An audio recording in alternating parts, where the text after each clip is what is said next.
Good morning, friends. Today we are discussing about our new topic, advanced tax liability and interest under section 234A, 234B और 234C. इन तीनों ही case में interest की liability कैसे कैसे arise होती है, आज वो हम इस वीडियो में डिस्कस करते चलेंगे और साथ में एडवांस टैक्स की लायबिलिटी हमारी कब अराइज होती है वो भी हम इस वीडियो में जानते चलेंगे। फ्रेंड्स, हमारी एडवांस टैक्स की लायबिलिटी तब अराइज होती है जब हमारी टैक्स लायबिलिटी 10,000 रुपए से ज्यादा हो। फ्रेंड्स, अगर हम अपना एडवांस टैक्स टाइम पर पे नहीं करते हैं तो इन दैट केस हमारे ऊपर interest under section 234A, 234B और 234C की लायबिलिटी अराइज हो जाती है। 234A की लायबिलिटी कब अराइज होती है? 234A की लायबिलिटी तब अराइज होती है जब हम अपने इनकम टैक्स की रिटर्न 31 जुलाई के बाद फाइल करते हैं। जब भी हम अपनी इनकम टैक्स की रिटर्न लेट फाइल करते हैं तो इन दैट केस हमारे ऊपर 234A की लायबिलिटी अराइज हो जाती है। जैसे सपोज करो हमारी जो इनकम टैक्स की ड्यू डेट है वो है 31 जुलाई, पर अगर हम उसको 31 जुलाई को फाइल ना करके 31 अक्टूबर में फाइल करते हैं तो इन दैट केस हमारे ऊपर 3 मंथ की इंटरेस्ट की लायबिलिटी अराइज हो जाएगी। उसकी कैलकुलेशन कैसे कैसे होगी आइए हम वो डिस्कस करते हैं। फ्रेंड्स, जो आपका 234A का इंटरेस्ट है वो है आपका 1% पर मंथ और पार्ट ऑफ द मंथ। उसे हम कैसे कैलकुलेट करेंगे? जैसे सपोज करो आपकी टैक्स लायबिलिटी है वो है 10,000 रुपए, जो आपको इंटरेस्ट की पेमेंट करनी है फाइनली वो आपकी इस फॉर्मूले से निकल के आ जाएगी। अब हम डिस्कस करते हैं अपना दूसरा पॉइंट, सेक्शन 234B।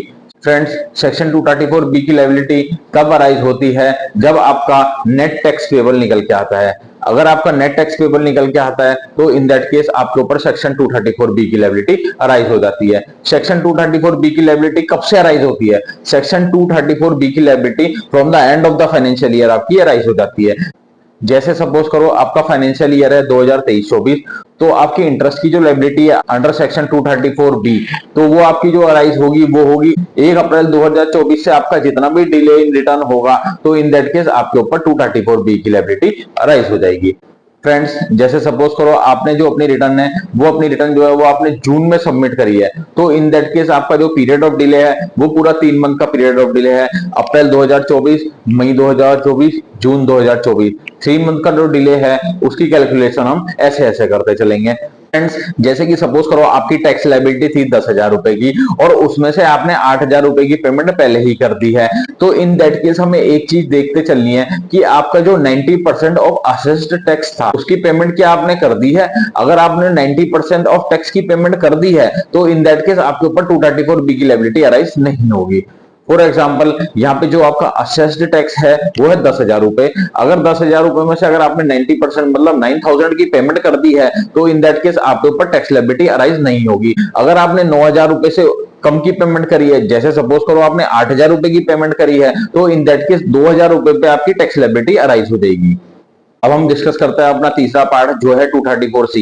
234C हमें क्या कहता है? 234C हमारे ऊपर तब अराइज होता है जो हमें एडवांस टैक्स की पेमेंट करनी है इंस्टॉलमेंट्स में, वो हमने लेट पे करी हो। जैसे सपोज करो जो हमारी एडवांस टैक्स की लायबिलिटी है वो हमें 4 क्वार्टर्स में अपनी डिस्चार्ज करनी पड़ती है।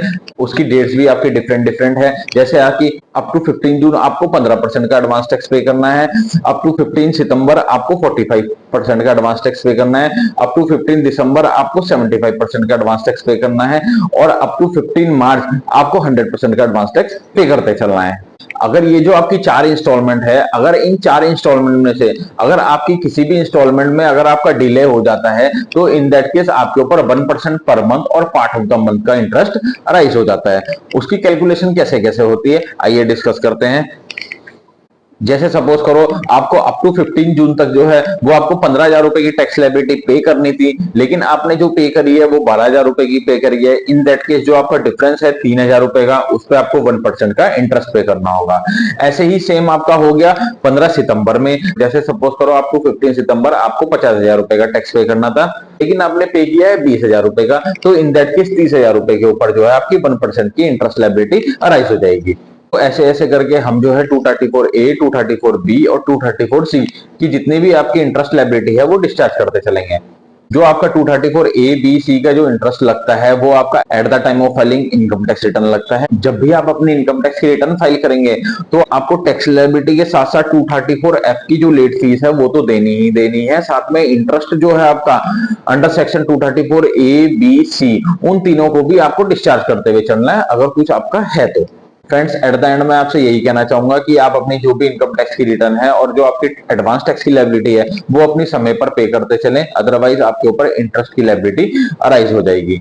फ्रेंड्स, अगर मेरी वीडियो आपको अच्छी लगी हो, इंफॉर्मेटिव लगी हो तो मेरे चैनल को लाइक शेयर एवं सब्सक्राइब करें। धन्यवाद।